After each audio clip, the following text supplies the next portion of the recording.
तो सभी का स्वागत है यूनिराज टेक्नो यूट्यूब चैनल पर। तो साथियों, आपके लिए मैंने 15-20 मिनट की एक वीडियो बनाई है कंप्यूटर की, जिसमें कंप्यूटर के बहुत ही इम्पोर्टेंट क्वेश्चन है, भाई ध्यान रखना।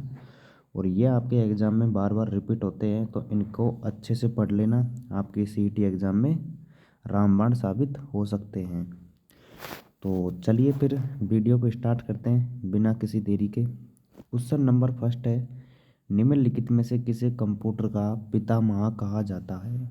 यानी कि फादर ऑफ कंप्यूटर, कंप्यूटर का पिताजी किसे कहते हैं? तो इसमें आपका राइट आंसर क्या हो जाएगा? Option number B, Charles Babbage.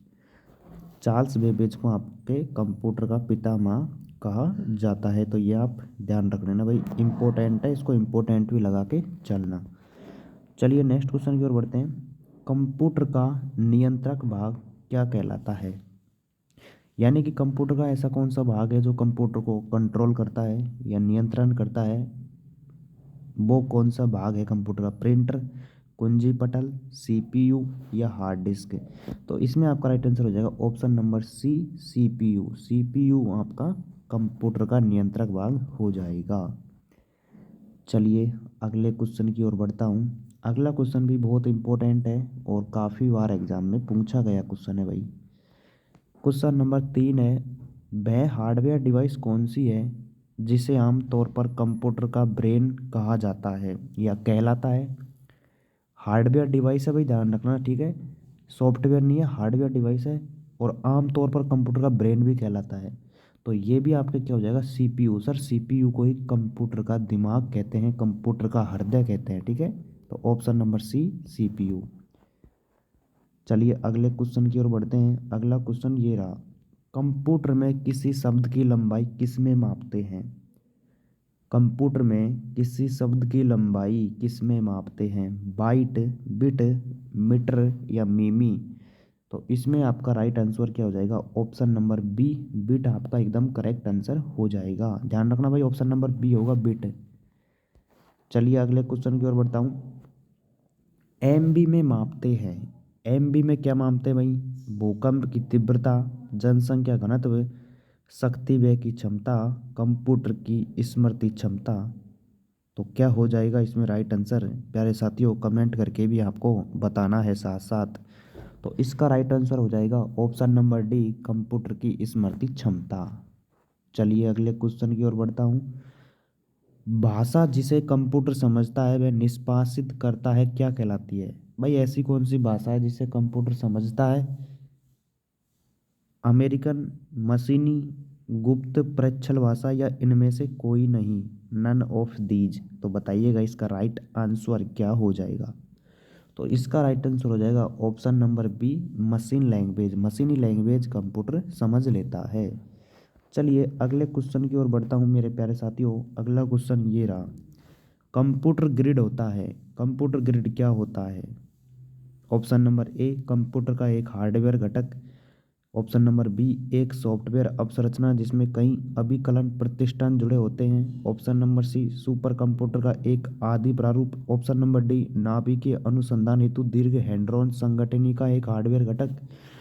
तो इसमें आपका राइट आंसर हो जाएगा एक सॉफ्टवेयर वाला, यानी कि option number B. Option number B आपका करेक्ट आंसर हो जाएगा।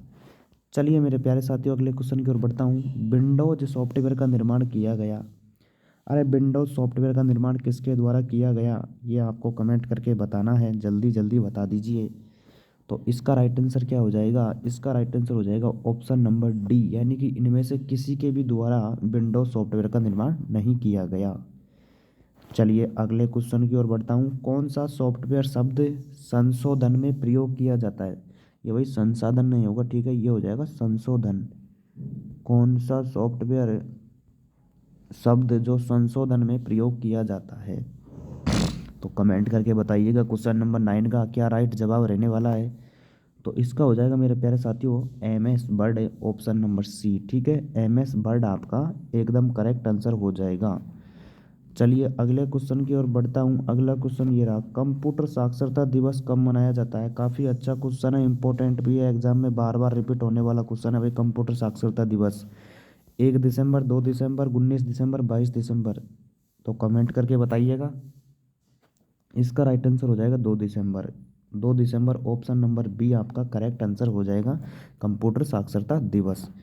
चलिए अगले क्वेश्चन की ओर बढ़ता हूँ। एक बाइट बनता है, एक बाइट बनता है, तो सर ये बनता है यानी कि एक बाइट बराबर कितने होते हैं सर? 8 बिट होते हैं। तो ध्यान रखना 8 बिट होते हैं। ऑप्शन नंबर ए आपका करेक्ट आंसर हो जाएगा।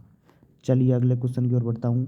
पहला सक्रियात्मक इलेक्ट्रॉनिक अंकीय कंप्यूटर, अरे पहला सक्रियात्मक इलेक्ट्रॉनिक अंकीय कंप्यूटर कौन सा है? ENIAC, एडवैक, EDSAC, UNIVAC? कमेंट करके बताइए, हम इंतज़ार कर रहे हैं आपका कमेंट का। बिल्कुल बिल्कुल इसी तरह जवाब देते रहिए, सभी बच्चों के आंसर आ रहे हैं, मुझे दिख रहे हैं बिल्कुल। तो इसका राइट आंसर हो जाएगा option number A, ENIAC. ENIAC आपका एकदम करेक्ट आंसर हो जाएगा। चलिए अगले क्वेश्चन की ओर बढ़ता हूँ। अगला क्वेश्चन आपका ये रहा। एनियक की फुल फॉर्म देख लेना भाई। एनियक की फुल फॉर्म ध्यान रखना, electronic numerical integrator and computer. ये एनियक की फुल फॉर्म है, जो भी आपको एग्जाम में पूछ सकते हैं। भारत में निर्मित प्रथम कंप्यूटर कौन सा है? भारत में निर्मित प्रथम कंप्यूटर कौन सा है? कमेंट करके बता दीजिए। सिद्धार्थ, परम, मेगा, साइबर? सर मुझे तो ऑप्शन नंबर ए लग रहा है, तो बिल्कुल आपका राइट आंसर है ऑप्शन नंबर ए, सिद्धार्थ। चलिए अगले क्वेश्चन की ओर बढ़ता हूँ मेरे प्यारे साथियों। इसमें थोड़ा सा पढ़ सकते हो, इसकी थ्योरी लिखी गई है यहाँ पे, मैं आपको थ्योरी पढ़वा देता हूँ। सिद्धार्थ भारत में विकसित पहला कंप्यूटर था। ध्यान रखना भाई, सिद्धार्थ भारत में विकसित पहला कंप्यूटर था। यह भारत के इलेक्ट्रॉनिक्स निगम द्वारा निर्मित किया गया था। इसे 16 अगस्त 1986 को बेंगलोर के मुख्य डाकघर में स्थापित किया गया। परम भारत में विकसित पहला सुपर कंप्यूटर था। भारत में विकसित पहला कंप्यूटर सिद्धार्थ है, और सुपर कंप्यूटर पहला कौन सा है? परम हो जाएगा। इस चीज़ को ध्यान रखना, कन्फ्यूजन वाला क्वेश्चन है भाई ये। माइक्रोसॉफ्ट है, बताइए भाई माइक्रोसॉफ्ट क्या है? माइक्रोसॉफ्ट क्या है? कई बार पढ़ा होगा आपने भी माइक्रोसॉफ्ट के बारे में, तो बता दीजिए भाई माइक्रोसॉफ्ट क्या है? तो इसका राइट आंसर हो जाएगा ऑप्शन नंबर क्या हो जाएगा? बी हो जाएगा भाई, क्योंकि माइक्रोसॉफ्ट विकास करने वाली संस्था है एक, ठीक है, संस्था है एक आपके। बिल्कुल option number B correct answer हो जाएगा। माइक्रोसॉफ्ट कंपनी के संस्थापक कौन है भाई? अरे माइक्रोसॉफ्ट कंपनी के संस्थापक कौन है? तो सर मुझे तो दोनों ही लग रहे हैं, पॉल एलन भी है और बिल गेट्स भी है। तो ऑप्शन नंबर सी होगा, बिल्कुल आपका correct answer option number C हो जाएगा, ठीक है, ऑप्शन नंबर सी हो जाएगा। ईमेल का जन्मदाता किसे माना जाता है? कमेंट करके बताइए, ईमेल का जन्मदाता किसे माना जाता है? Bill Gates, Timothy bill, Lincoln, गोली टसबर्ग, रे टॉमलिंसन? तो इसका राइट आंसर हो जाएगा रे टॉमलिंसन। ऑप्शन नंबर डी आपका एकदम करेक्ट आंसर हो जाएगा, रे टॉमलिंसन। चलिए अगले क्वेश्चन की ओर बढ़ता हूँ। अगला क्वेश्चन आपका ये रहा। निम्न में से कौन सा www का सही रूप है? अरे www का फुल फॉर्म क्या हो जाएगा सर? इसका तो वर्ल्ड वाइड वेब हो जाएगा, ऑप्शन नंबर बी। बिल्कुल भाई ऑप्शन नंबर बी आपका करेक्ट आंसर हो जाएगा।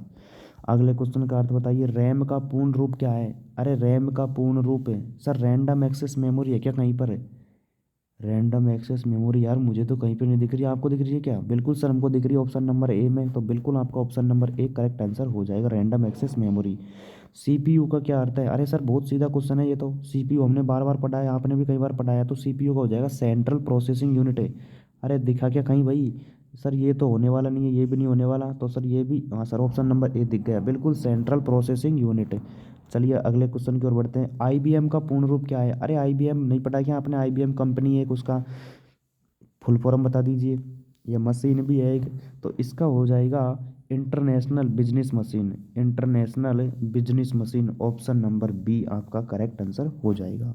तो ये थी भाई आपकी क्लास, छोटी सी क्लास है, अच्छे से देख लेना और ज़्यादा से ज़्यादा शेयर करना अपनी वीडियो को, ठीक है भाई, ताकि इस पे ज़्यादा से ज़्यादा बच्चे क्लास को देख सके और इस क्वेश्चनों का फ़ायदा उठा सके। और आप भी अगर हमारे साथ सीईटी की तैयारी करना चाहते हो तो जुड़ जाइए, अभी से चैनल को सब्सक्राइब कर लीजिए। और इसी तरह बिल्कुल हम अच्छे से आपको पढ़ाते रहेंगे, मेहनत करते रहेंगे आपके लिए। और व्हाट्सअप ग्रुप ज्वाइन करना है तो डिस्क्रिप्शन में लिंक डाल रखिए, व्हाट्सअप ग्रुप ज्वाइन कर लेना। मिलते हैं एक और इसी शॉर्ट वीडियो में, तब तक के लिए सभी को जय हिंद, जय भारत।